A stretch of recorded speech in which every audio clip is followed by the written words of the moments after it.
Just miss. Shampoo తెగి నోట్లోకి రావాల్సింది. అక్కకి యూజ్ చేసిన డబ్బా. అప్పుడు నా పక్క పోరా యూట్యూబ్ మా ఎడుతాడు. Hi, welcome back to my channel. అందరూ ఎలా ఉన్నారు? నేను మీ టీపీ పిల్లాడు. అయితే ఈరోజు వీడియో ఏంటంటే, ఈరోజు సండే అనమాట. అందుకని చెప్పేసి ఒక సండే వ్లాగ్ లాగా తీస్తాను అనమాట. ఈరోజు ఒక చిన్న ఫంక్షన్కి వెళ్ళేది అయితే ఉంది. అయితే ఇప్పుడైతే నా బండి అయితే 2 days నుంచి అయితే మనకి అది నేను పనిచేసే ఏరియాలో బాగా దుమ్ము కొట్టుకుపోయి ఆ దుమ్ము అంతా దానికి పేరుకుపోయింది. అంటే మేము సున్నం మీద బ్రష్ కొడుతున్నాం, ఐరన్ బ్రష్ కొట్టడం వల్ల దుమ్ము అంతా లెగిసి మేము బండి పని దగ్గరే పెడతాం కదా, అందుకని ఆ బండి మీద పడిపోయింది. బాగా అది రొచ్చు అయిపోయింది. ఇప్పుడు ఆ బండిని కడగాలి. మధ్యలో మళ్ళీ మనం ఒకసారి తాటి తేగలు వేసాం కదా, తాటి తేగలు ఎట్టా ఉండి ఏందని చూపిస్తాను ఒకసారి ఆ వీడియోని అయితే ఫుల్గా చూసి చేయండి.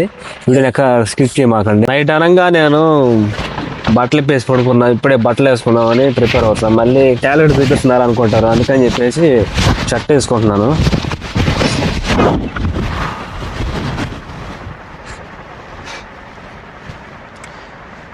అభిరాము, అక్స వీళ్ళందరూ ఏమో చర్చికి రెడీ అయ్యారు. వాళ్ళు చర్చికి పోతున్నారు. వీళ్ళు పోయిన దాకా నేను వీడియో చేయకూడదని చెప్పి ఇప్పుడు దాకా ఆగాను వాళ్ళ కోసం. వాళ్ళు చర్చికి వెళ్తే మనం వీడియో చేసుకోవచ్చు, ఎలాంటి ఇబ్బంది ఉండదు. ఇప్పుడు దాకా ఏడ్చి అలా వాళ్ళని చేశారు. చూడండి, ఒక్కొక్కళ్ళు ఎట్ట చూస్తున్నారు అది వీడియోకి వెళ్ళి.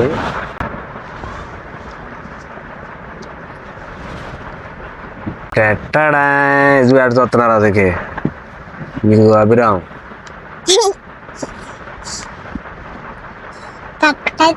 వీళ్ళు ఏడే ఉంటారు, మన దగ్గరే ఉంటారు. మన నుంచి మనం వదిలిపెట్టి వెళ్ళరు. వీళ్ళు లామా విరిగిపోద్ది. టెక్నాలజీ. ఇప్పుడు బండిని కడగాలి. బండి ఏమో అక్కడ ఉంది, బయట పక్క ఉంది. ఆ బండిని తీసుకెళ్ళి పొద్దునే కడుగుదాం అనుకున్నాను. మనం ఇంట్రోవర్ట్ కదా, అందుకని చెప్పేసి మనం ఇంట్రోవర్టేనా అంటే ఇంట్రోవర్ట్ అంటే సిగ్గుపడేవాడిని ఇంట్రోవర్ట్ అంటారు కదా, అంతేనా? ఇంట్రోవర్టే. ఎస్. మనకి ఇంట్రోవర్ట్ పర్సెంటేజ్ ఎంత ఉంటుందంటే మనకి ఇక్కడ మామూలుగా ఉండదు. జనాలు చూస్తే మనకి ఇంట్రోవర్ట్ అనేది మన శరీరంలో మన బాడీలో పడుకొని ఉన్నవాడు నిద్రలేగిస్తాడు అన్నమాట. నిద్రలేసి అసలు నువ్వు ఏందిరా, నువ్వేంది, నీ వ్యవహారం ఏందని చెప్పేసి వెలుగుతాడు. అందుకని చెప్పేసి వాడిని కంట్రోల్ చేసి కంట్రోల్ కాదు, వాడు చెప్పినట్టే నేను వింటున్నాను అన్నమాట. యాప్ గురించి ఎతికాను. అది ఏంటంటే, నేను ఇది నా ఫోన్ తోటి వచ్చిన కెమెరా యాప్తో రికార్డ్ చేస్తేనేమో నాకు ఈ మైక్ ఉంది కదా, ఇక్కడ మైక్ పెట్టుకున్నాను. ఆ మైక్ అనేది సరిగా వినిపించట్లేదు. ఏడో నాయిస్గా, ఏడో లో క్వాలిటీలో వినిపిస్తుంది. అందుకని చెప్పేసి నేను ఓపెన్ కెమెరా యాప్ అని ఉంటుంది కదా, ఇది క్రియేటర్స్కి అయితే బాగా తెలుసు. ఆ యాప్ని అయితే నేను యూజ్ చేస్తున్నాను. దాంట్లో అయితే చాలా క్లియర్గా వినపడిద్ది వాయిస్ కూడా. నేను చాలా దూరంగా ఉన్నా కానీ నా వాయిస్ చాలా నీట్గా తీసుకుంటుంది. అందుకని చెప్పేసి ఆ యాప్ను, ఈ ఓపెన్ కెమెరా యాప్ అని నేను వాడుతున్నాను. అంటే ఈ ఓపెన్ కెమెరా యాప్ అనేది యూజ్ చేయండి, బాగా వర్క్ అవుతుంది. అంటే ఎక్స్టర్నల్ మైక్ యూజ్ చేసే వాళ్ళు అయితే, మామూలుగా అయితే మనకి ఫోన్ కెమెరా, అదే ఫోన్లో వచ్చే ఇంటర్నల్ మైక్ తోటే యూజ్ చేసే వాళ్ళకైతే ఏదైనా పర్లేదు. దానికి మనం ఏదైనా యాప్ యూజ్ చేసుకోవచ్చు. నా సజెషన్ ఏంటంటే, ఓపెన్ కెమెరా యాప్ యూజ్ చేసేవాళ్ళు, ఎక్స్ట్రా మైక్ యూజ్ చేసే వాళ్ళకి ఓపెన్ కెమెరా యాప్ అయితే చాలా బెస్ట్ అనమాట. మీ ఫోన్ ఏ క్లారిటీలో ఉందో, అంటే ఏ క్లారిటీ సపోర్ట్ చేస్తుంది, అంటే ఎంతవరకు రెగ్యులేషన్ సపోర్ట్ చేసిందో దానికి తగ్గట్టు అది చూపించేసింది ఆటోమేటిక్గా. మీ వీడియో, మీ ఫోన్ స్టెబిలైజేషన్ సపోర్ట్ చేస్తే ఆటోమేటిక్గా అది కూడా స్టెబిలైజేషన్ ఆప్షన్ చూపించింది. నా దానికే చూపించట్లేదు. ఫోన్ కెమెరాతో వచ్చిన అల్ట్రా స్టడీ, స్టెబిలైజేషన్ ఇవన్నీ వర్క్ అవుతాయి. కానీ ఫోన్తో వచ్చిన కెమెరాతోటి ఓపెన్ కెమెరా యాప్లో మాత్రం నాకైతే వర్క్ అవ్వవు. ఒకటేదో చెప్పింది, MP4 Pro ఏదో ఉంది యాప్ పేరు. చాట్ జీపీటీని అడిగాను. చాట్ జీపీటీ అడిగితే అది చెప్పింది అన్నమాట నాకు. దాన్ని చూసి దాన్ని ఇన్స్టాల్ చేసి స్టెబిలైజేషన్ ఆప్షన్ అవన్నీ చూపించింది. బాగానే వర్క్ అవుతుంది. కాకపోతే ఏంటంటే ఆ యాప్ వచ్చేసరికి 1120 రూపాయలు చూపించి, ఆ యాప్ 1120 రూపాయలు పెట్టి కొనాలంటే మనం చాలా రిచ్ కాబట్టి మనం కొనలేము. అందుకని చెప్పేసి నేను దాన్ని పర్చేజ్ చేయలేను. ఎందుకంటే ఈ యాప్ తోటే నేను నెట్కి పోదాం అనుకుంటున్నా. మీ పక్కకు పోరా యూట్యూబ్ మా ఎడుతాడు. యూట్యూబ్ వాడు అభిరాముని అక్షరాన్ని చూపిస్తే ఆ వీడియోకి కామెంట్స్ ఆపే చెప్తున్నాడు. ఇంటి నుంచి నేను గమనిస్తున్నా కానీ నేను పెద్దగా పట్టించుకోలేదు. మళ్ళీ నేను కావాలని దాన్ని ఎనేబుల్ చేయాల్సి వస్తుంది. వీళ్ళేమో కనపడతా ఉంటారు, కనపడ మాకు కాసేపు పక్కబో. సండే వచ్చిందంటే మాత్రం వీళ్ళకి చేంజ్ అనేది ఇవ్వాలి. అందుకని చెప్పేసి ఇప్పుడు చేంజ్ కోసం ఇప్పుడు నన్ను పిలిచారు. మళ్ళీ చేంజ్ వచ్చేసరికి చాలా లోపల ఉంది, మీరు ఎవరు చూడమాకండి. చాలా సీక్రెట్గా దాచిపెట్టాను వాళ్ళ కోసం అని. ఇంక చూపించిన తర్వాత ఇంకా సీక్రెట్ అట్ అయితే అంటావా? ఏది దీన్ని ఓపెన్ చేయడానికి ఏమేం లేదు. ఇది వాళ్ళకి ముందు ఇదేంటంటే చిన్నపిల్లలది పాల డబ్బా, అత్తకి యూజ్ చేసిన డబ్బా. అప్పుడు నాకు వారానికి వచ్చి 4 డబ్బాలు అట్లా పట్టాయి. అక్క పాప ఆ విధంగా తాగేది పాల డబ్బాల్ని. ఇప్పుడు ఈ ఓపెన్ చేద్దాం. ఇట్లా అంటే కొన్ని కాయిన్స్ అనేది యాడ్ చేశాను నేను. ఏంది ఈ డబ్బులు? ఏంది ఈ డబ్బులు? ఓకే, ఈ డబ్బులు పక్కన పెడదాం. ప్రస్తుతానికి ఈ డబ్బులు ఇవ్వండి.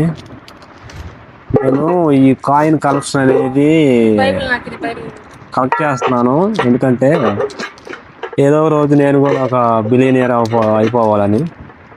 అందుకని చెప్పేసి ఈ కాయిన్ కలెక్షన్ అనేది కొన్ని రోజుల నుంచి అయితే చేస్తూ ఉన్నాను.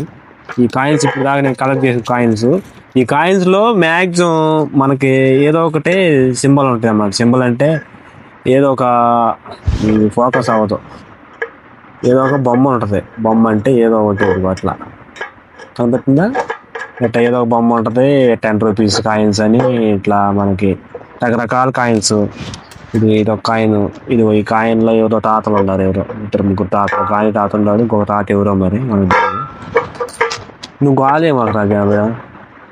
దీంట్లో కూడా దీంట్లో ఎవరో ఉన్నారు. దీంట్లో కూడా దీన్ని టచ్ చేస్తే కానీ ఫోకస్ అవ్వట్లేదండి. అది చేసేది డిఫరెంట్ కాయిన్స్ అన్నమాట.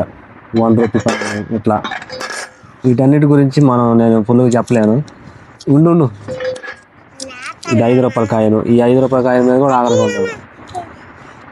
ఇది రూపాయి కాయిన్ ఉంటుందని చెప్పేసి గుర్తుగా ఎప్పటికైనా ఉంటుందిలే అని చెప్పి దీన్ని తీసుకున్నాం. ఇది 5 రూపాయల కాయిన్. దీని మీద ఎవరో ఉండరు, జ్ఞాని తాత ఆడకో పోరాటానికి వెళ్తున్నాడు అనమాట. ఇది వచ్చేసరికి ఏమో ఈ సింబల్ ఏందో కూడా నాకు అర్థం కాలేదు. ఏదో కొత్తగా ఉందని చెప్పేసి తీసుకునేది. ఇది కూడా సేమ్ అట్లానే. దీని మీద గాని తాత సేమ్ ఇందాక ఎట్లాంటిది ఇంకోటి దొరికింది. ఇది దీని మీద దుర్గాబాబు అని ఏదంటారు కదా, దేవత ఉంది దీని మీద సేమ్.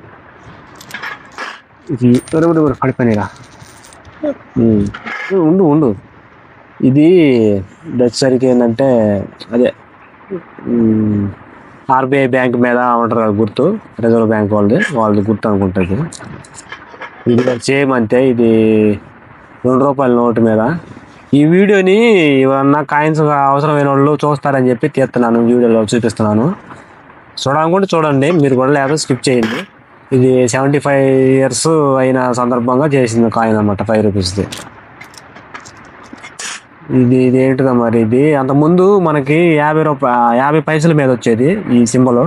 ఇప్పుడు ఈ సింబల్ దీని మీద చూశాను. ఇది ఆర్బీఐ గుర్తు.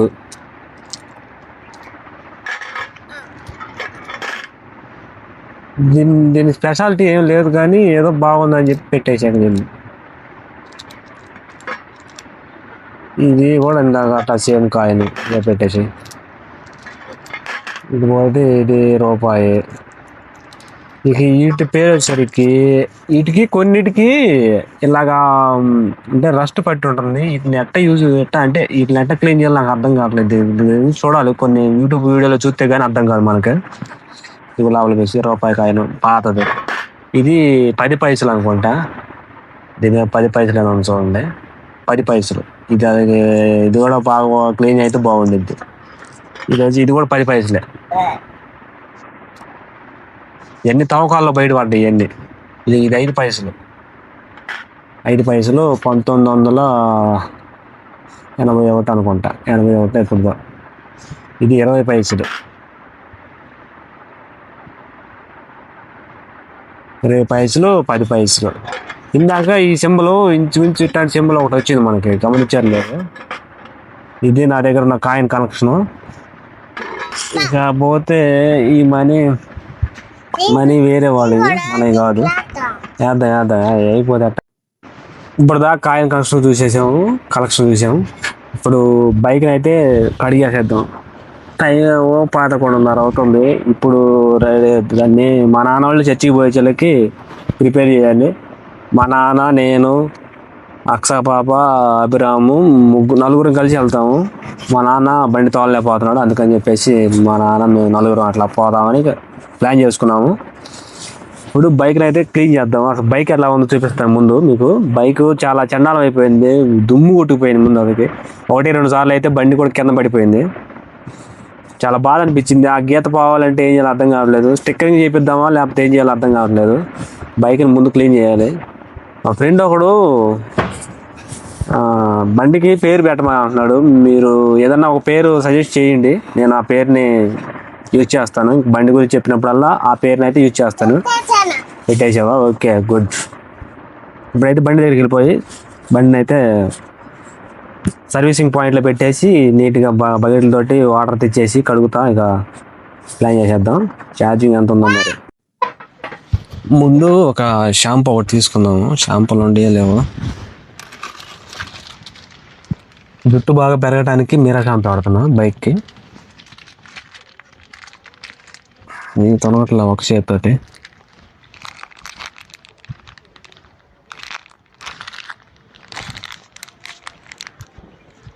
అది నీకు రాదులే, ఉండు. అయ్యా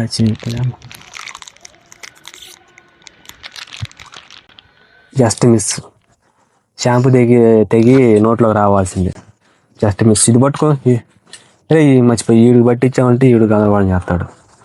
ఏవి పట్టి ఏడు పెడదాం పరుస్తాడు. షాంపూ పోద్ది. అరే పోయిద్ది, ఊడిపోయింది. అది పోయిందంటే నీకు తలలు పడతాయి. బైక్ చూడడానికి దుమ్ము కొట్టుకుపోయింది. ఇక్కడ దుమ్ము చేతికి అవతల లేదు నాకు. ఎంత దుమ్ము కొట్టుకుపోయింది అసలు. ఎంత దుమ్ముగా ఉంది అసలు. ఇదంతా మొత్తం క్లీన్ చేద్దాము. మొన్న పడినప్పుడు గీతలు ఇవి అది అడగాలి. ఇంజన్ కూడా ఆర్డర్ పెట్టాను. ఇంజన్ కూడా వస్తే ఒకసారి క్లీన్ చేసేసుకొని పెట్టుకున్నాం అనుకుంటే వల్ల కాలేదు. బైక్ని అయితే ఇప్పుడు సర్వీసింగ్ పాయింట్కి అయితే తీసుకెళ్ళిపోదాం.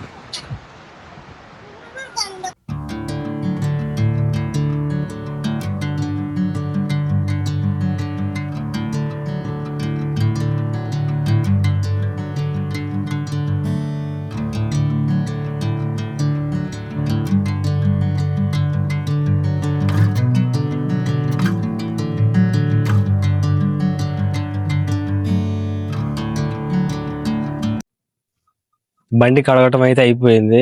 ఇప్పుడు అభిరామ్ నేనైతే ఇంట్లోకి వచ్చేసాను. ఇంకా బండి కడిగి లోపల కూడా అంటే చూపిస్తాను. అదిగోండి అక్కడ పెట్టేశాము నీడకి. ఇక వాళ్ళు చర్చికి పోయి వచ్చిన తర్వాత మనకి మళ్ళీ అప్పుడు దాంతో పని అయితే పడుతుంది అనమాట. ఇప్పుడైతే ఇంక ప్రజెంట్ ఇక కొన్ని వీడియోలు తయారు చేయాల్సినవి ఉన్నాయి. ఆ వీడియోలు రెడీ చేసి వాళ్ళు వచ్చేలోపు రెడీగా ఉంటే అక్కడి నుంచి ప్రయాణం అనమాట మనకి. ఇంకసారి లేపా తీసేయి, దాన్ని క్లోజ్ చేసి. అభిరామ్ కంట ఇప్పుడు ఆకలి అయింది. టైం వచ్చేసరికి 12:30 అలా అవుతుంది. వెనకాల బ్యాక్ సైడ్ లో కనిపిస్తుందో లేదో చూడండి. అభిరామ్కి అయితే ఇప్పుడు భోజనం అయితే పెడదాము.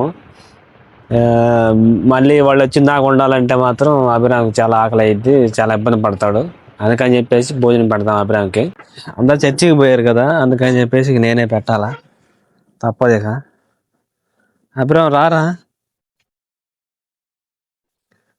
మొత్తం ఎక్కడ పడేసి వెళ్ళిపోయారు వీళ్ళు.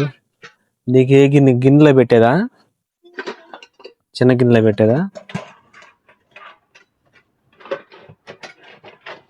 పళ్ళెంలో పెట్టేదా? పళ్ళెంలో పెట్టేది. పళ్ళెంలో రా, పళ్ళెం పట్టుకుంది కదరా.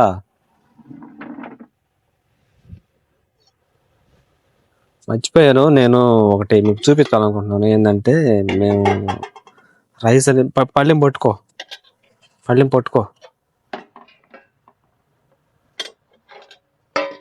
ఇంకో సరిపోద్దా, ఎక్కువ అయిద్దా? ఇటు ఉంచు. గట్టిగా పట్టుకో పళ్ళు.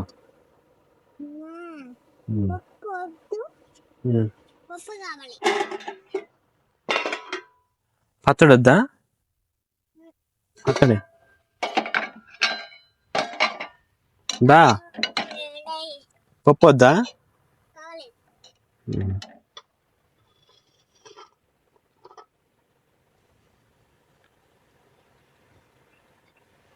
పచ్చడి పచ్చడి వద్దా? రొయ్యలు పచ్చడి వద్దా? ఏడుందా అసలు రొయ్యల పచ్చడి ఆడబెట్టిందో మీ అమ్మ? వద్దా నీకు? సరిపో తినేసి. ఇంకా వాళ్ళు వచ్చేలోపు తినేసేస్తాడు ఇక అబ్రాం. వెనకలాకు కుర్చీ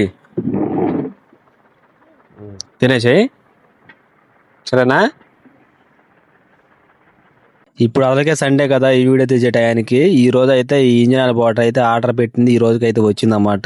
దీన్ని అయితే డెలివరీ తీసుకొని దీని లోపల ఉన్న టోకెన్ అయితే తీద్దాము. ఆల్రెడీ నా బండికి కూడా ఇంజిన్ ఆయిల్ అయితే ఆర్డర్ పెట్టాను అనమాట, అది కూడా రావాల్సి ఉంది. కాకపోతే అది ఒక డేట్ ని ఫిక్స్ చేసి ఉన్నారు కాబట్టి అది ఒక డేట్ అయితే వచ్చింది. తర్వాత ఇప్పుడైతే దీన్ని అయితే ఓపెన్ చేసి దీంట్లో ఉన్న టోకెన్ అయితే తీసుకొని స్కాన్ చేసుకుందాము. ఆల్రెడీ దీనికి సంబంధించిన యాప్ అయితే నా దగ్గర ఉందన్నమాట. ఆ యాప్ లో అయితే దీన్ని స్కాన్ చేయాలి. అయితే ఇది ఒకసారి రీడీమ్ చేసుకోవడానికి ఉండదన్నమాట. ఒక 300-200 అయితే అయిన తర్వాతే రీడీమ్ అయితే అవుతాయి.